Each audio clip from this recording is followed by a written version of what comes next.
346, olahraga pagi. Mengandung konten 21+, harap skip bagi yang masih di bawah umur atau yang belum menikah.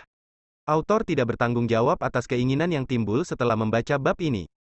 Hehe. Matahari mulai bersinar, cahayanya menembus celah kamar Presiden Suite di hotel yang sama dengan tempat Pramono bersembunyi. Nampak, dua tubuh polos tengah memacu nikmat dengan posisi sang wanita berada di atas. Mengangkangi sang pria yang tengah asyik memainkan benda kenyal milik wanitanya. Sit, sebentar lagi. Lebih keras Franz. Lebih dalam, hisap yang kuat, racau Nina. Tubuhnya terlonjak ke atas, lalu turun ke bawah dengan hentakan keras. Menenggelamkan batang keras dan panjang Franz hingga beradu dengan ujung rahimnya. Pelan baby, ingat anak kita, erang Franz di tengah kenikmatannya. Tangannya memegang panggul Nina, mengatur ritme gerakannya agar tidak terlalu liar. Sit, I'm coming baby. No, wait me, sebentar lagi, Franz. Arg, erang Nina saat pelepasannya datang. Matanya terbeliak, perasaannya mengawang, terbang bersama tenaganya yang hilang. Menyisakan rasa lemas dan lemah, namun kepuasan tersirat jelas di wajahnya. Thanks, baby. Nina mengecup pipi Franz, sebelum tubuhnya ambruk, menimpa badan Franz yang berada di bawahnya. Kamu puas? Sudah cukup. Franz mengusap kepala istrinya yang tergolek lemas di atas bahunya. Nafasnya terengah, lelah karena perpacuan nikmat yang baru dilakukannya. Cukup, aku lemas. Mengantuk, jawab Nina dengan suara serak dan nada sedikit manja. Franz terkekeh, bagaimana tidak lemas? Kita bermain semalaman penuh dan pagi ini kamu masih ingin pengulangan. Aku tidak menyangka, kamu bisa sekuat ini. Sudah aku bilang, aku tidak bisa hidup tanpa itu. Dan sudah hampir 3 minggu aku tidak melakukannya.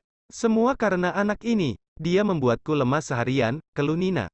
Mengingat gejala kehamilan yang membuatnya tidak bersemangat melakukan apapun. Tapi, kenapa sekarang kamu bisa bersemangat?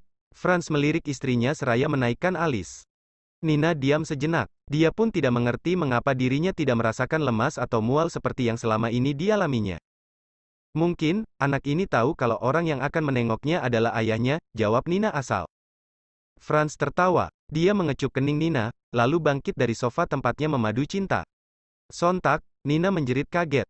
Dia pun mendesah saat penyatuan mereka terpisah karena Franz membawanya melangkah menuju ranjang. Tidurlah, aku harus pulang menemui Radit, ujar Franz seraya menidurkan tubuh polos Nina di atas tempat tidur. Nina menahan tangan Franz saat akan beranjak. Apa kamu tidak lelah? Kita baru tidur 2 jam. Nina teringat pergumulan panjangnya dengan Franz semalam yang baru berhenti jam 1 pagi dan dilanjut lagi dari jam 3 pagi hingga sekarang. Sekilas, Nina melihat jam yang menunjukkan pukul 7.15. Aku sudah terbiasa bergadang dan menghabiskan tenaga semalaman. I'm okay, jawab Franz meyakinkan. Tadinya, Franz ingin pergi pagi untuk menemui sepupunya. Tapi, Nina malah ikut bangun dan minta jatah. Akhirnya, dia pun memenuhi kebutuhan istrinya lebih dulu sebelum pergi. Baiklah, terserah Anda saja Pak Franz, sahut Nina seraya tertawa. Franz mencubit hidung istrinya. Panggil aku Bapak lagi, dan aku akan menyuruhmu membuat kopi. Nina tertawa. Ini hotel, panggil saja layanan kamar. Aku hanya bercanda, ujar Franz. Mendengarmu memanggilku Bapak, mengingatkanku pada sekretaris bodoh yang selalu membuatku jengkel. Nina memutar mata. Kata-kata Franz sama sekali tidak menyinggungnya. Sikap Franz padanya setelah menikah sangat berbeda dengan sikapnya sebelum menikah. Nina tidak menyangka, Franz ternyata orang yang lembut dan sangat menghormati pasangan. Dia bukan pria egois dan galak seperti yang selama ini Nina bayangkan. Walau bodoh, tapi aku selalu siap membuatkanmu kopi setiap waktu, right? Ganti Franz yang tertawa. Kopi buatanmu selalu membuatku bersemangat. Franz mengecup bibir istrinya. Tidurlah, aku harus mandi. Nina mengangguk. Dia membiarkan Franz pergi menuju kamar mandi. Matanya menatap lekat tubuh polos Franz yang membelakangi. Tepat sebelum Franz memasuki kamar mandi, Nina memanggilnya. Franz, pria itu menoleh, menatap Nina dengan kening berkerut. Nanti malam lagi, siapkan tenagamu. Franz menggeleng. Istrinya memang hiper. Beruntunglah Nina karena Franz pun tergolong pria yang memiliki hasrat berlebih. Aku akan memuaskanmu sampai lemas. Tidurlah. Persiapkan tenagamu untuk nanti malam, ujar Franz. Dia pun melanjutkan langkahnya memasuki kamar mandi. Nina tersenyum penuh kepuasan. Dari semua pria yang Nina kenal, Franz satu-satunya pria yang tidak mempermasalahkan keadaannya. Dia sangat pengertian. Nina bersyukur menikah dengan pria yang memahaminya. Nina meraih ponsel, lalu mengirim pesan pada ibunya. Nina memberitahu kalau dirinya dan Franz tidak akan pergi bulan madu. Semalam, Franz mengatakan ingin menunda bulan madu karena tidak mau meninggalkan Raditya yang sedang menghadapi masalah. Dia ingin membantu sepupunya menangkap Pramono. Nina tidak mempermasalahkannya, karena bagi Nina, bulan madu tidak terlalu penting, yang terpenting adalah Franz ada untuknya. Nina menguap lebar. Dia menyimpan ponsel, lalu menutup mata. Tak lama setelah Nina terlelap, Franz keluar dari kamar mandi dengan pakaian yang sudah rapi. Dia menghampiri istrinya, lalu membenarkan selimut yang dipakainya. Sejenak, Franz memperhatikan Nina yang sedang tidur. Wajah Nina terlihat polos, tidak memperlihatkan bahwa wanita itu sangat menyukai persetubuhan. Nina malah terlihat seperti gadis umur 16 tahun yang tidak tahu apa-apa tentang hubungan pria dan wanita. Penampilan memang bisa menipu, gumam Franz. Dia mengambil ponsel, lalu mengirim pesan kepada sepupunya. Apa Dokter Mira ada di rumah? Sepertinya, aku harus berkonsultasi mengenai kehamilan istriku. Dia terlalu liar, aku takut terjadi sesuatu dengan kandungannya. Franz melangkah keluar dari kamar. Dia segera membuka ponselnya saat merasakan benda pipi itu bergetar. Ada, aku tidak yakin hanya dia yang liar. Kamu pasti lebih liar darinya. Franz mengulum senyum. Raditya memang sangat mengenalnya. Dia pun membalas pesan sepupunya. Aku tidak akan pernah kalah dari lawanku. See you later, I'm home. Di tempat lain, Raditya terkekeh membaca pesan dari sepupunya. Dia menyimpan ponselnya, lalu kembali memijat kaki istrinya. Apa yang kalian bicarakan? Kenapa kamu tertawa? Rea penasaran melihat tawa suaminya. Nampak, pipi Rea kembung dipenuhi apel yang sedang dinamakannya. Bukan apa-apa, Franz hanya bilang, dia sedang dalam perjalanan pulang, jawab Raditya. Tanpa menghentikan pijatannya di kaki Rea. Franz dan Nina tidak pergi bulan madu? Raditya menggeleng. Apa karena kita? Selidik Rea. Suaranya sedikit bergetar, tidak enak hati pada Franz dan Nina. Raditya mengusap kepala istrinya. Franz memang ingin membantu kita, tapi itu bukan alasan satu-satunya. Aku yakin, mereka mempunyai pertimbangan sendiri. Tidak perlu khawatir. Benarkah? Raditya mengangguk seraya tersenyum. Rea pun balas tersenyum, lega mendengar jawaban suaminya. Masih sakit? Tanya Raditya seraya menekan betis istrinya. Karena terlalu lama berdiri saat di pernikahan Franz, tadi pagi Rea mengeluh sakit kaki dan sempat mengalami kram. Tadinya, Rea meminta Raditya memanggilkan tukang urut. Namun, Raditya malah memijat sendiri kaki istrinya. Setelah kejadian buruk yang hampir menimpa istrinya, Raditya menjadi lebih protektif. Dia bahkan memeriksa sendiri setiap makanan dan minuman yang akan Rea konsumsi. Au, di sana sakit Aditya, erang Rea. Raditya menekan tempat yang tadi dipegangnya. Sebelah sini? Bukan, lebih atas lagi. Ini, Raditya memegang paha istrinya. Bukan, lebih atas sedikit, lebih atas lagi. Ah, sepertinya, aku ingin olahraga pagi Aditya. As you wish baby? 347, menghubungi seseorang. Lelah, Raditya mengusap peluh di dahi istrinya. Sedikit, jawab Rea dengan senyum yang mengembang. Dia memeluk Raditya yang berada di bawahnya. Aku ingin di bawah. Lagi. Suara Raditya terdengar kaget. Bagaimana tidak, mereka sudah melakukan 2 ronde dan Rea masih meminta lagi. Rea terkekeh, mau di bawah. Tidak, itu posisi berbahaya. Kita lakukan posisi aman saja. Raditya menarik Rea ke ujung ranjang, namun wajahnya nampak tidak senang. Keras kepala. Sebentar saja, rengek Rea. Baiklah, tapi kita harus pelan. Raditya mengambil bantal, lalu menyangga pinggul istrinya. Dia melakukan penyatuannya dengan sangat hati-hati. Rea, aku takut tidak bisa menahan diri. Erang Raditya seraya menggigit bibir. Menahan gejolak nikmat yang merambati tubuhnya. Dia ingin memainkan dirinya dengan tempo cepat. Namun, khawatir akan berbahaya untuk kandungan istrinya. Aku senang melihat wajahmu yang berhasrat. Kamu tampan, puji Rea di sela desahannya. Raditya membuka mata, menatap lekat manik hitam Rea tanpa menghentikan permainannya. Jadi, ini alasanmu ingin berada di bawah? Rea terkekeh, tangannya terulur mengusap peluh di kelopak mata suaminya. Aku harap salah satu dari anak kita mempunyai mata biru sepertimu. Aku menyukainya. Aku lebih suka warna hitam milikmu. Sit. Jangan meremas Rea, kamu Rea dan Raditya mengerang, melepas kenikmatan mereka dalam waktu bersamaan. Raditya ambruk di samping tubuh Rea. Sekilas, dia melirik jam yang sudah menunjukkan pukul 9. Franz pasti sedang menungguku. Dia akan marah. Ujarnya mengingat kedatangan sepupunya. Ayo, mandi? Raditya membawa Rea menuju kamar mandi. Beberapa menit kemudian, Raditya dan Rea turun ke lantai 1. Nampak, Erlina, Meilani dan Franz yang sudah menunggu di ruang keluarga. Akhirnya kalian turun. Hampir saja aku naik dan mendobrak pintu kamar kalian, sindir Franz sarkasme.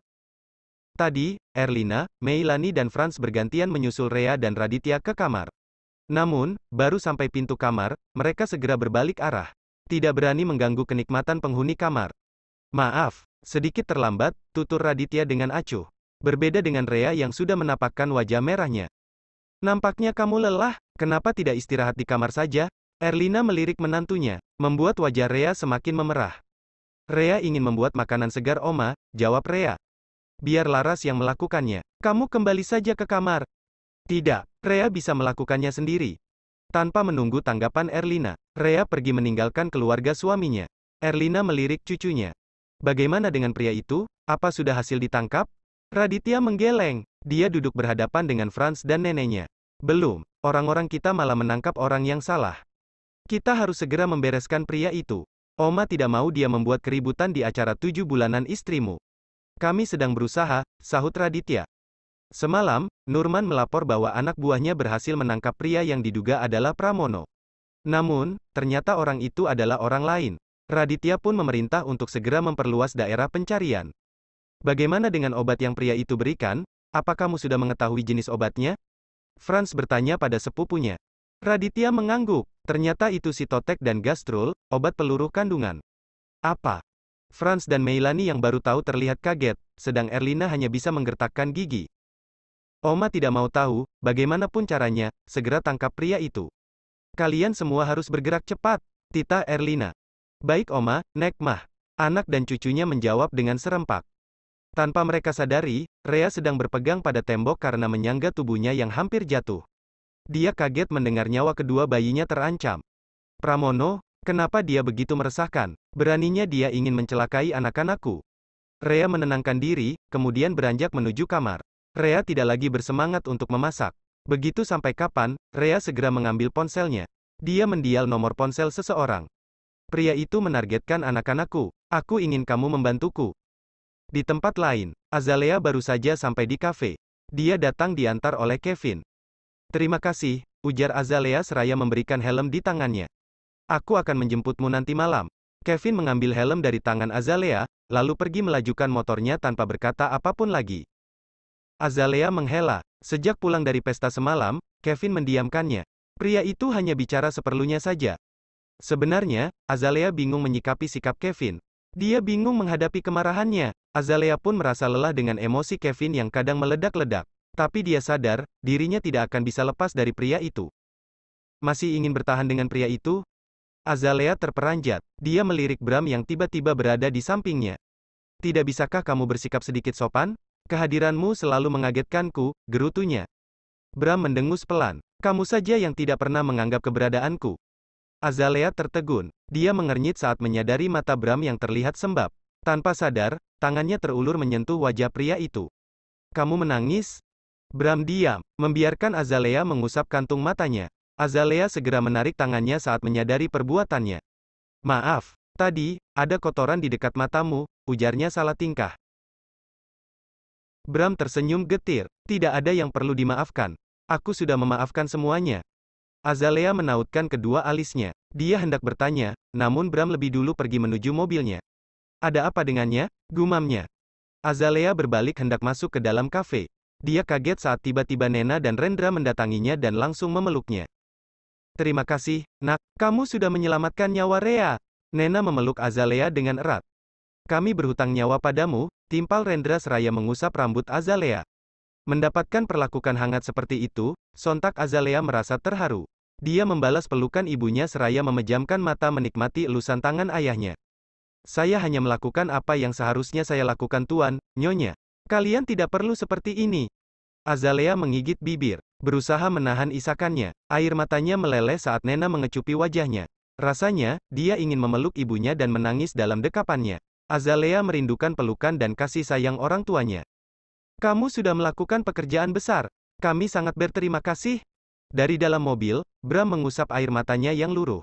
Dia menyalakan mobil, lalu melajukannya meninggalkan kafe. Dalam perjalanan, Bram mengirim pesan kepada seseorang. Apa yang bisa aku lakukan untukmu? Di kafe, Nena segera pamit setelah mengucapkan terima kasih pada Azalea. Dia hendak pergi ke suatu Nena pergi sendiri karena Rendra harus mengawasi kafe yang sedang didatangi banyak pengunjung. Nyonya, kalau Anda tidak keberatan, saya bisa mengantar Anda pergi. Azalea menawarkan diri. Dia khawatir karena melihat gelagat mencurigakan dari ibunya. Sebelumnya, Azalea mendengar ayahnya melarang ibunya pergi. Tapi, Nena bersikeras. Dia mengungkapkan banyak alasan untuk bisa diizinkan keluar. Padahal, Nena termasuk orang yang tidak suka beralasan. Azalea pun yakin, ibunya sedang menyembunyikan sesuatu. Tidak, kamu di sini saja, aku hanya pergi sebentar, tolak Nena. Azalea semakin merasa curiga. Nyonya, saya bisa mengendarai motor, bukankah lebih cepat kalau Anda pergi dengan keadaan pribadi? Nena terdiam. Dia nampak berpikir. Ya, sudah, ambil kunci motor di Supri. Biar dia mengantar pesanan dengan motor satunya. Baik Nyonya, sahut Azalea dengan antusias. Bersambung.